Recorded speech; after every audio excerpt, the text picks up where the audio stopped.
Hello students, स्वागत है आप सभी का आपके अपने यूट्यूब चैनल अ मैथ्स वर्ल्ड में। तो बच्चों, हम आपको आपके थर्ड सेमेस्टर की मैथ्स के अंतर्गत सेकेंड यूनिट का पहला chapter differential equations of first order and first degree पढ़ा रहे थे, जिसका आज यह 5वां पार्ट है। आपसे पहले हमने आपको जो इस चैप्टर के 4 पार्ट्स दिए हुए हैं उनका लिंक डिस्क्रिप्शन में है। अगर आपने अभी तक उन चारों पार्ट्स को नहीं देखा है तो इस चैप्टर को अच्छी तरह से समझने के लिए उन चारों पार्ट्स को भी आप जरूर देखें। तो बच्चों, इसी क्रम में हम आपको सॉल्यूशन ऑफ डिफरेंशियल इक्वेशंस पढ़ा रहे थे। सॉल्यूशंस ऑफ डिफरेंशियल इक्वेशन का हमने आपको टाइप फर्स्ट बता दिया था, जिसमें हमने आपको बताया था कि चर राशियों में पृथक्करणीय अवकल समीकरण को हम किस तरीके से सॉल्व करते हैं। वो जो बच्चों पहला हमने आपको टाइप बताया था उसको आप थोड़ा सा उसमें करेक्शन कर लीजिए। उसमें टाइप फर्स्ट और उसके बगल में लिख लीजिए टाइप फर्स्ट का ए। और आज हम उसी टाइप फर्स्ट के बी के ऊपर बेस्ड कुछ क्वेश्चंस कराने जा रहे हैं। टाइप फर्स्ट बी का मतलब ये है कि यदि समीकरण dy अपॉन डी एक्स बराबर A X plus B Y plus C one upon में lambda A X plus B Y plus C two, या समीकरण dy अपॉन डी एक्स बराबर A one X plus B one Y plus C one upon में A two X plus B two Y plus C two, इस तरीके से अगर आपको equations दी गई है तो इस प्रकार की डिफरेंशियल इक्वेशन को हमें कैसे सॉल्व करना रहेगा। हम आपको एक क्वेश्चन का प्रारूप भी दे रहे हैं कि इस तरीके से क्वेश्चन आपको दिया रहेगा। बच्चों, क्वेश्चन का प्रारूप इस तरीके से रहता है। आपको क्वेश्चन दिया जाएगा अवकल समीकरण D Y upon D x बराबर में X plus Y plus three upon में two X plus two Y plus one, इसको आपको सॉल्व करना है। तो बच्चों, ये क्या तरीका रहता है इस प्रकार के प्रश्नों को सॉल्व करने का, इसी के ऊपर हमने एक अलग से टाइप बना दिया है, टाइप फर्स्ट का बी। यदि समीकरण D Y upon D x बराबर A X plus B Y plus C one upon में lambda A X plus B Y plus C two, lambda बच्चों बस इसी के साथ है केवल, इसको थोड़ा सा ऐसे लैम्डा ब्रैकेट में A X plus B Y plus C two, यह समीकरण हो D Y upon D x बराबर A one X plus B one Y plus C one upon में A two X plus B two Y plus C two, जहाँ A one बटे ए to बराबर जो है वो बी वन बटे B to के है। मतलब क्या हुआ, जैसे कि आप इसको देखें, जो x का गुणांक है और जो y का गुणांक है वो नीचे हर में जो लिखा हुआ उसके x के गुणांक और y के गुणांक के बराबर होना चाहिए। अब आप कहेंगे यहाँ तो y का गुणांक x का गुणांक जो है टू टू है, ऊपर वन वन है x y का गुणांक, तो इसकी कंडीशन अगर कुछ इस तरीके से भी बने तो हमें बना लेना चाहिए। इन दोनों में देखिए क्या कॉमन मिल रहा है, तो आप देख रहे हैं कि इसमें टू कॉमन मिल रहा है, तो टू कॉमन लेंगे क्या बचेगा अंदर, x प्लस वाई और प्लस में वन। अब देखिए x और y के गुणांक जो है बराबर हो गए, तो वही देखो यहाँ पर लिखा हुआ है कि आपको अगर अवकल समीकरण D Y upon D X A X plus B Y plus C one, यानी कि A X plus B Y plus C one upon में लैम्डा, लैम्डा का मतलब यहाँ पर टू हो गया, A X plus B Y A X plus B Y plus C two के प्लेस पे वन। अगर आप इसे इसकी कंपेरिजन करना चाहते हैं तो ये देखिए A one X plus B one Y plus C one, ये देखिए A one X plus B one Y plus C one, A two X plus B two Y plus C two, A two X plus B two Y plus C two, जहाँ A one बटे ए to यानी कि ये देखिए A one बटे ए to, ये वाला और ये वाला किसके बराबर होना चाहिए, बी वन बटे बी टू के, इसके बराबर होना चाहिए। ये इस टाइप की भूमिका है, किस तरीके से इस प्रकार के प्रश्नों को हम सॉल्व करते हैं। एक ये नए पेज से आप हेडिंग डालिएगा ताकि जितने टाइप हैं आपको दूर से ही नजर आए कि कितने टाइप के क्वेश्चंस हमको दिखते हैं। जितने भी टाइप नया स्टार्ट हो उस टाइप को आप सिंगल पेज में ही लिखेंगे, उसके नीचे कोई क्वेश्चन नहीं, कुछ नहीं, वो अच्छे से हाईलाइट करके आप उसको लिखेंगे ताकि आप जब भी रिवीजन करने बैठे आपको तुरंत टाइप समझ में आ जाए कि हाँ ये टाइप होता है, ये टाइप होता है, ये टाइप होता है। एक ही साथ लिखेंगे खिचड़ी पक जाएगी, आप समझ नहीं पाएंगे टाइप लिखा है कि कोई क्वेश्चन हमने सॉल्व किया हुआ है। तो बच्चों, वर्किंग स्टेप क्या होते हैं, हेडिंग डालिए वर्किंग स्टेप्स। तो इस प्रकार के प्रश्नों में सबसे पहला स्टेप ये होता है कि A X plus B Y बराबर हमें जेड रखना है। क्या रखना है, ए एक्स प्लस बी वाई बराबर जेड रखना है। यानी कि यहाँ पर जो ए एक्स प्लस बी वाई है इसके प्लेस पे हमें क्या रखना है, जेड रखना है। इसके प्लेस पे हमें क्या रखना रहेगा, जेड रखना रहेगा। ठीक है। दूसरा वर्किंग स्टेप में क्या करते हैं, इसके बाद में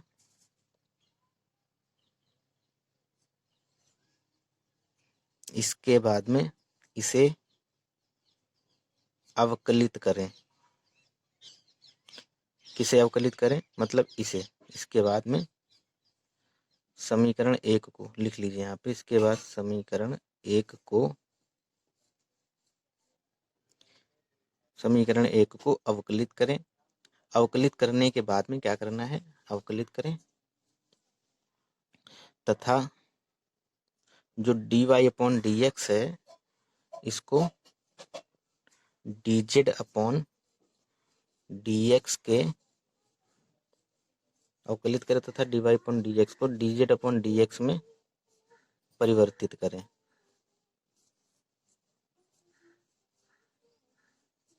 समझ बच्चों, पहला स्टेप क्या रहता है, जो ax प्लस बी वाई यानी कि इसके प्लेस पे यानी कि यहाँ भी ax प्लस बी वाई और ये भी ax प्लस बी वाई ही है। वो इत्तेफाक ऐसा रहा कि यहाँ पे 2 कॉमन मिल गया हमें। यहाँ पे 3x प्लस वाई भी लिखा हो सकता है और यहाँ पर भी इस तरीके से बनी एक सिचुएशन की 3x प्लस वाई लिखा होगा। तो ये जो 3x प्लस वाई या x प्लस वाई ये जो है इसके प्लेस पे हमें z रखना है। और जो इक्वेशन ये बनाते हैं ax प्लस वाई बराबर z में ए के प्लेस पे कोई वैल्यू होगी, बी के प्लेस पे कोई वैल्यू होगी, उसका हम डिफ्रेंसिएशन करेंगे। और डिफ्रेंसिएशन करने के बाद जो d Y upon D x है उसको हम d z upon D x में कन्वर्ट करेंगे। यानी कि यहाँ जो d Y upon D x इसके प्लेस पे हम रखेंगे d z upon D x. और कुछ तरीके सिचुएशंस बनेंगे, अभी हम क्वेश्चंस कराएंगे इसके ऊपर ये वाला, तब आपको ये समझ में आएगा। इसके बाद इसे टाइप फर्स्ट के ए, यानी कि जो टाइप फर्स्ट ए बताया था हमने, चर राशियों में पृथक्करण करके जब हम अवकल समीकरण को सॉल्व करते हैं उस तरीके से इसको फिर हमें सॉल्व करना रहेगा। तो इसके बाद इसे टाइप फर्स्ट ए की क्रिया विधि से सॉल्व करें। बहुत आसान है।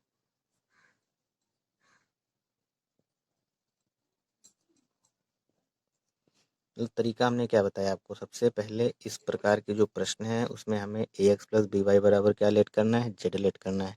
इसको लेट करने के बाद में फिर इसका हमें डिफ्रेंसिएशन करना है। डिफ्रेंसिएशन करके d Y upon D x जो है उसको हमें d z upon D x में चेंज करके लाना है। किस तरीके से चेंज करेंगे, जैसे इसको इसमें हम चेंज करेंगे सारी वैल्यू जेड में हो जाएंगी।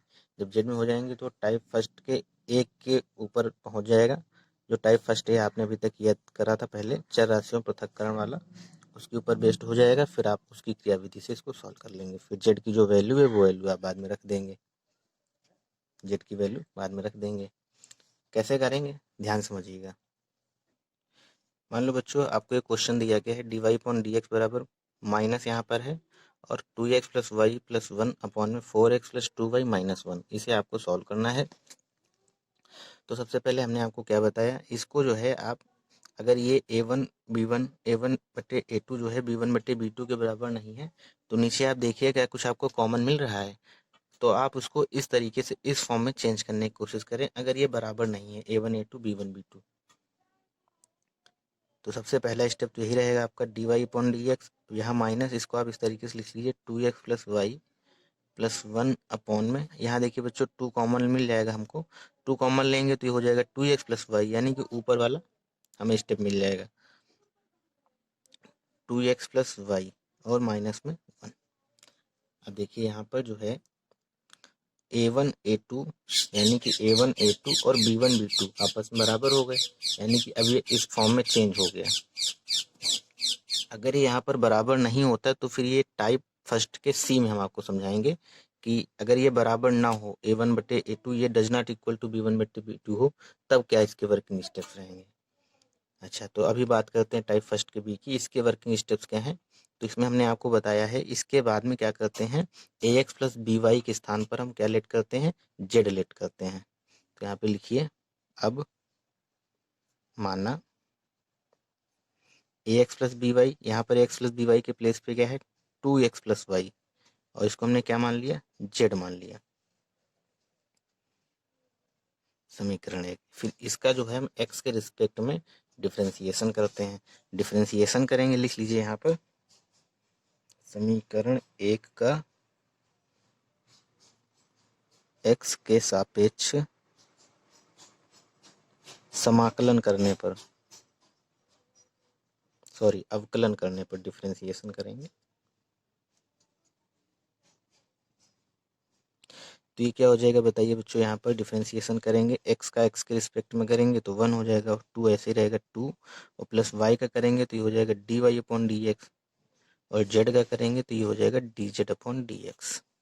तो यहाँ से हम वैल्यू किसकी निकालेंगे, d Y upon D x के। हमने आपको बताया था कि इसको सब कुछ उठा के हम d z upon D x के फॉर्म में चेंज करेंगे, और जो d Y upon D x है इसकी वैल्यू निकालेंगे। तो क्या हो जाएगा, d z upon D x, और माइनस में ये वाला +2 जो है इधर चला जाएगा तो -2 हो जाएगा। यहाँ तक समझ में आया। इसको मानेंगे समीकरण नंबर फर्स्ट, इसको सेकंड, और इसको मानेंगे थर्ड। अब यहाँ पर लिखिए d Y upon D x का मान, d Y upon D x का मान समीकरण 1 में रखने पर,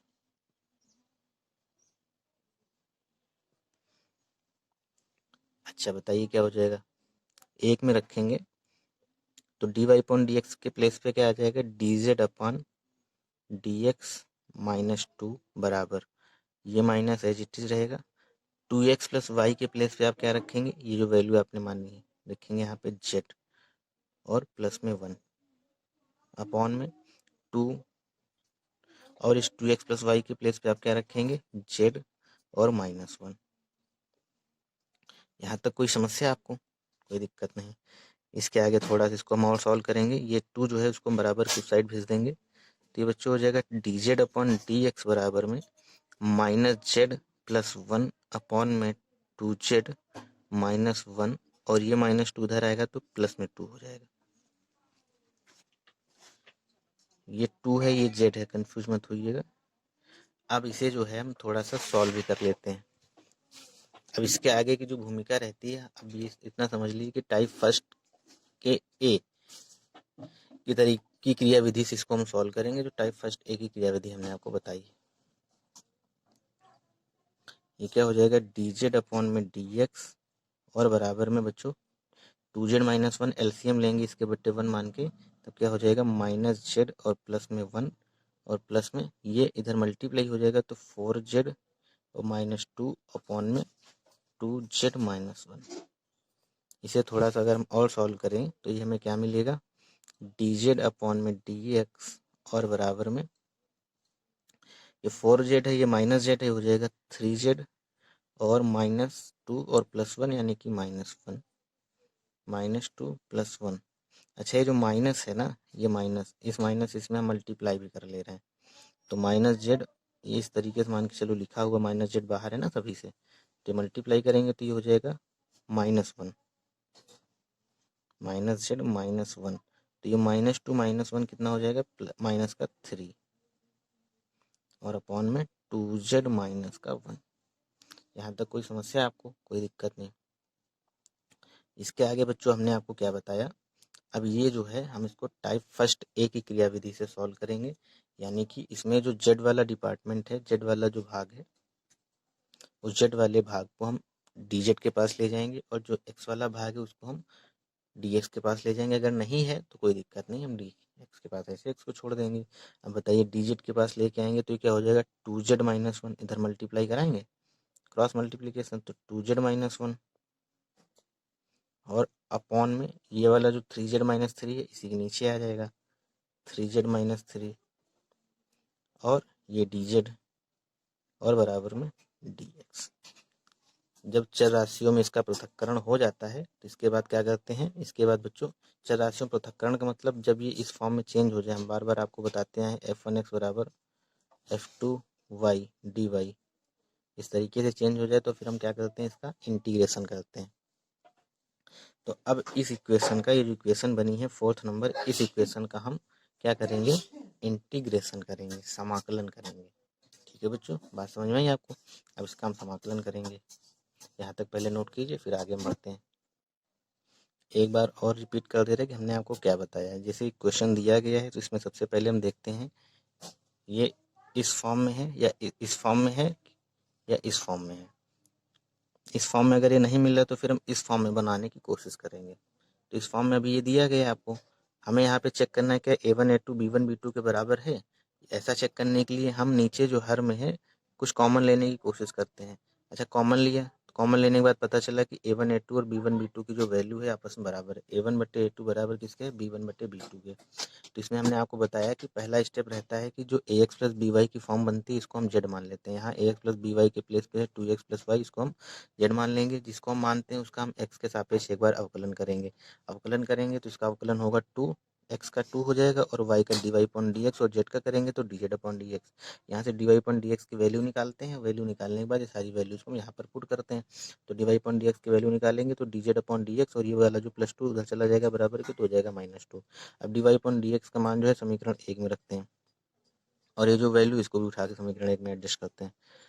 तो ये देखिए dz अपॉन dx हो जाएगा, क्योंकि dy अपॉन dx की वैल्यू dz अपॉन dx -2, तो ये हो जाएगा dz अपॉन dx -2, और minus as it is 2x plus y के प्लेस में हमने रखा है z, और ये +1 एज इट इज। ठीक है, इसके बाद में नीचे देखिए 2x प्लस वाई के प्लेस पे वैल्यू हमने रखी है z, क्योंकि इसको हमने z माना है।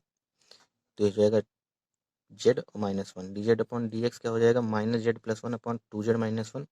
अच्छा, ये जो -2 था बराबर को साइड हमने भेज दिया, तो ये प्लस का 2 हो जाएगा। यही क्रिया हर क्वेश्चन में रहती है। अगर इस तरीके का कोई क्वेश्चन आपको दिखाई देगा, कुछ नया नहीं रहता, बहुत आसान वर्किंग स्टेप है इसके। dz अपॉन dx बराबर क्या हो जाएगा, इसमें हमने इसको 1 मान के एलसीएम ले लिया और माइनस अंदर मल्टीप्लाई कर दिया, तो -z -1 और प्लस का 4z और माइनस का 2 से -1 में मल्टीप्लाई करेंगे, प्लस के 2 से -1 में, तो -2 अपॉन में 2z -1। dz अपॉन dx की वैल्यू निकालेंगे, क्या आएगी, ये 4z और -z यानी कि 3z और -2 -1 यानी कि -3 upon 2z -1 as it is. इसके बाद बच्चों इसको हम वेरिएबल सेपरेबल फॉर्म के माध्यम से सॉल्व करेंगे, जो हमने आपको बताया था टाइप फर्स्ट का ए पार्ट। जी, एक्स वाले जितने पद हैं उनको एक्स के पास dx पास रखेंगे, जितने जेड वाले उनको dz के पास। अब यहाँ पर सारे पद जो है जेड वाले हैं तो उनको हम dz के पास एडजस्ट कर देंगे। तो 2z -1 अपॉन 3z -3 dz और dx बचेंगे अकेले। कैसे, मतलब क्रॉस मल्टीप्लाई कर लीजिए तो इसी तरीके से इक्वेशन बन जाएगी। आप इसको सॉल्व करेंगे फिर यही मिल जाएगा, देख लीजिए। ये dz है, क्रॉस मल्टीप्लाई करे, ये 3z -3 यहाँ आ जाएगा, ये देखिए 3z -3 इसी के साथ हो जाएगा, ये वाला फिर इसके नीचे चला जाएगा, dz अपॉन dx लिखा वही है। अब क्या करेंगे, इसका हम इंटीग्रेशन करेंगे। बच्चों समाकलन करेंगे तो इंटीग्रेशन का साइन लग जाएगा, 2z -1 अपॉन में 3z -3, और ये dz और बराबर में इधर करेंगे तो ये dx हो जाएगा। हमने आपको बताया इंटीग्रेशन आपका बिल्कुल मजबूत होना चाहिए। अब आपको इसका इंटीग्रेशन करना है, कैसे करेंगे बताइए। नीचे 3z -3 है, ऊपर 2z -1 है, क्या कर सकते हैं, किस तरीके से इसका इंटीग्रेशन करेंगे। तो इसको पहले बच्चों में थोड़ा सा सॉल्व करेंगे। इंटीग्रेशन आपने पढ़ा होगा बहुत बारीकी से, अगर नहीं पढ़ा है तो सेकेंड सेमेस्टर की प्लेलिस्ट इसी चैनल पर है, हमने पढ़ाया हुआ है, उसमें सारा कुछ बहुत बारीकी से हमने समझाया है।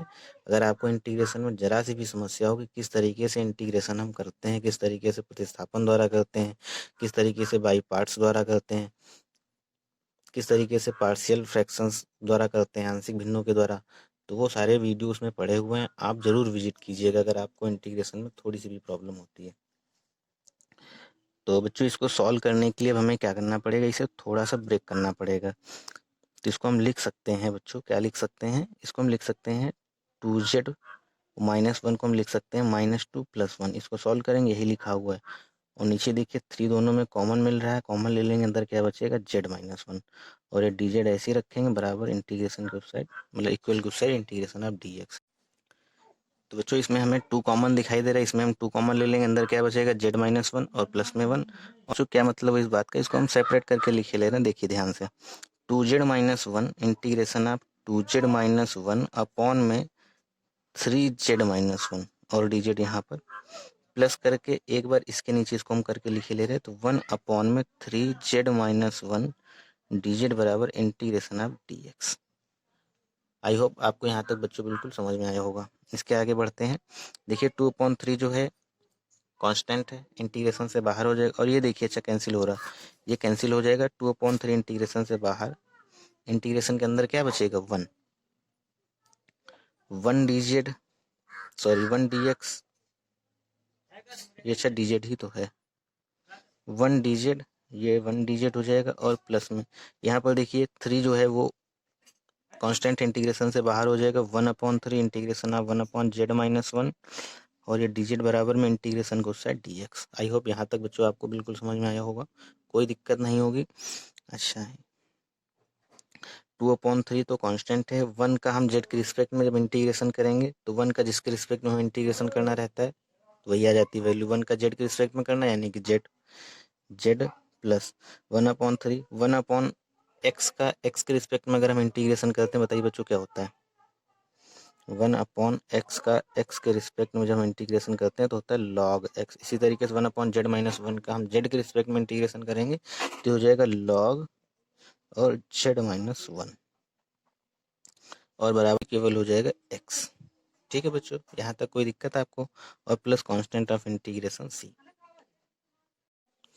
और प्लस ये x plus c constant of integration c हो जाएगा। इसका 1 का x और plus constant of integration c।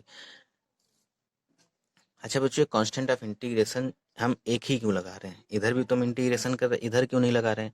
इसलिए हम एक ही इंटीग्रेशन लगा रहे हैं क्योंकि सारा कुछ बैलेंस कर लेगा, क्योंकि दोनों तरफ इंटीग्रेशन हम कर रहे हैं। दूसरी चीज़ ये भी है कि यहाँ पर आपने देखा होगा जितने आर्बिट्रेरी कांस्टेंट होते थे जब हम अवकल समीकरण बनाते थे, तो जितने आर्बिट्रेरी कांस्टेंट होते थे उतने बार हम उसका डिफ्रेंसिएशन करते थे। अगर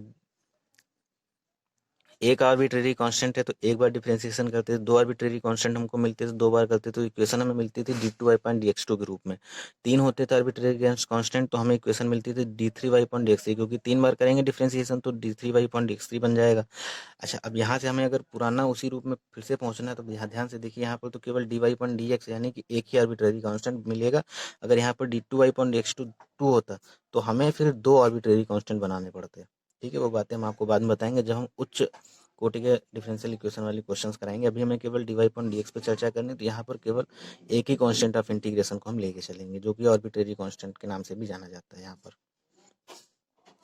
अच्छा, ये मिल गया। अब देखिए बच्चों, यहाँ पर 2z, इस वाले 3 को हम इधर भेजे दे रहे हैं तो ये बचेगा यहाँ पे 2z और प्लस में log और z-1 और इधर भेजेंगे तो क्या बन जाएगा 3x और प्लस में 3c। ठीक है, टू जेड के प्लेस पे वैल्यू रख दीजिए। जेड आपने किसको माना था? ध्यान कीजिए, आपने जेड माना था 2x प्लस वाई बराबर में जेड, इसी को माना था। तो जेड की वैल्यू लगा दीजिए। जेड की वैल्यू क्या हो जाएगी 2 ब्रैकेट में 2x प्लस वाई। इसी तरीके से प्लस लॉग जेड की वैल्यू क्या हो जाएगी 2x प्लस वाई माइनस का 1 और प्लस में 3x प्लस में कैपिटल सी। यही बच्चों आपका आंसर है, जहाँ कैपिटल सी बराबर स्मॉल 3c। यही आंसर है। आशा करते हैं कि आपको समझ में आया होगा। ये आपको इंटीग्रेशन अगर समझ में नहीं आया तो एक बार हम फिर से बता दे रहे क्या किया हमने इसमें। यहाँ तक की क्वेश्चन बन गई थी आपको समझ में आया था क्योंकि हमने आपको 2 बार बता दिया था, तो समझ गए होंगे, हम ऐसा मान के चल रहे हैं।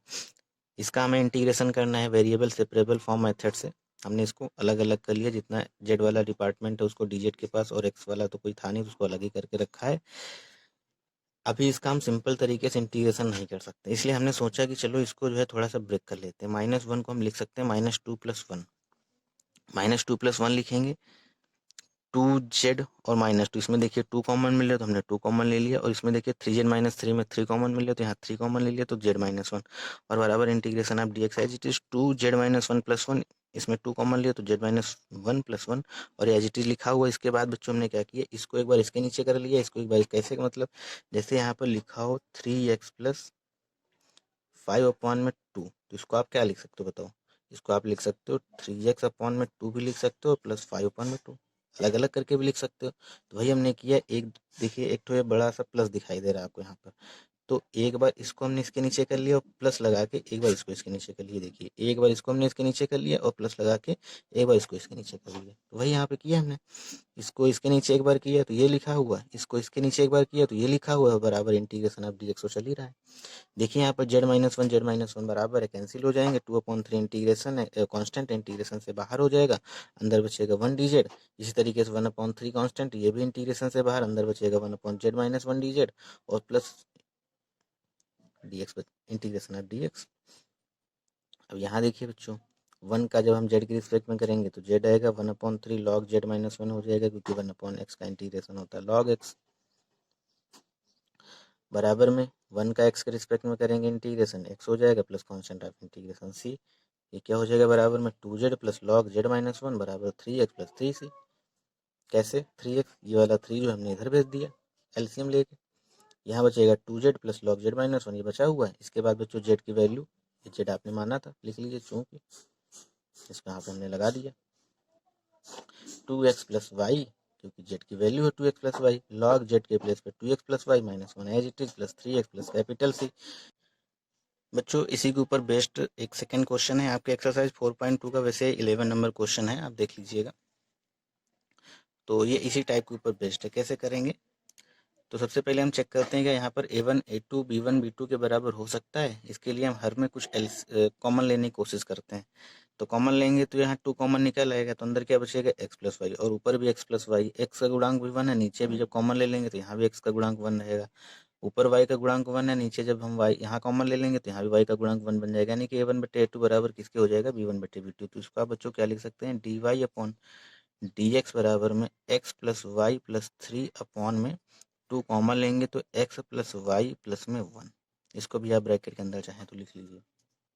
अब जब इस तरीके से चेंज हो जाता है, ये कंडीशन को सेटिस्फाई कर लेता है, तो हम क्या करते हैं, एक्स प्लस बी वाई बराबर A X plus B Y को हम क्या मान लेते हैं, जेड मान लेते हैं। यहाँ पर ए एक्स प्लस बी वाई के प्लेस पे क्या है, एक्स प्लस वाई। तो लिखिए माना एक्स प्लस वाई बराबर में जेड। जिसको मानते हैं उसका हम एक्स के रिस्पेक्ट में एक बार डिफ्रेंसिएशन करते हैं। डिफ्रेंसिएशन करेंगे तो अगर उस साइड जाएगा तो +1 हो जाएगा। इसे बच्चों थोड़ा सा और सॉल्व कीजिए जैसे पहले हमने किया था। तो d z upon D x as it is बराबर जेड प्लस 1, यहाँ 1 मान के एलसीएम ले लीजिए, क्या बनेगा, D Z plus 3 plus Z plus 1 upon में जेड प्लस 1। इसे सॉल्व करेंगे क्या बनेगा, D z upon D x बराबर में जेड जेड हो जाएगा 2z, और 3 + 1 हो जाएगा 4 अपॉन में जेड प्लस 1। ठीक है बच्चों, यहाँ तक तो कोई दिक्कत है नहीं। ऊपर 2 कॉमन भी मिल रहा है, आप चाहें तो 2 कॉमन ले लीजिए। इम्प्लाइज दैट, अच्छा जितना भी जेड वाला डिपार्टमेंट है डी जेड के पास ले जाइए, ये वाला इधर आ जाएगा मल्टीप्लाई में, तो ऊपर बनेगा जेड प्लस 1, और अपान में यहाँ पर बनेगा, इसकी इधर नीचे आ जाएगा तो 2z, 2 कॉमन ले लेंगे तो जेड प्लस 2, और ये क्या बनेगा बच्चों, यहाँ डी जेड, और बराबर में ये डी एक्स उस साइड। जब इस तरीके से चेंज हो जाता है, पृथक्करण हो जाता है, तो हम क्या करते हैं, इसका फिर हम डिफरेंशिएशन कर और इंटीग्रेशन कर देते हैं। क्योंकि हमने आपको बताया, बार बार हम आपको बता रहे, जब ये f1 x dx प्लस बराबर f2 y dy इस फॉर्म में चेंज हो जाता है, तो फिर इसका हम क्या करते हैं, इंटीग्रेशन करते हैं। इंटीग्रेशन करेंगे तो बच्चों क्या हो जाएगा, 1/2 तो बाहर हो जाएगा, इंटीग्रेशन जेड प्लस 1 में जेड प्लस 2 डी जेड बराबर इंटीग्रेशन ऑफ डी एक्स। अब यहाँ से आपको फिर अपने आप स्वतः सॉल्व करना है। हमने आपको हिंट्स दे दी है, नहीं सॉल्व कर पाएंगे तो नेक्स्ट वीडियो में फिर इसका हम सॉल्यूशन आपको देंगे। आई होप आपको ये वीडियो आपको पसंद आया होगा, और हमने आपको जो पढ़ाया है आज, जो बताया टाइप, ये भी आपको समझ में आया होगा। वीडियो अच्छा लगा है तो वीडियो को लाइक कर लें, और अपने दोस्तों में ज़्यादा से ज़्यादा इसको शेयर करें। सभी बच्चों को बहुत बहुत धन्यवाद।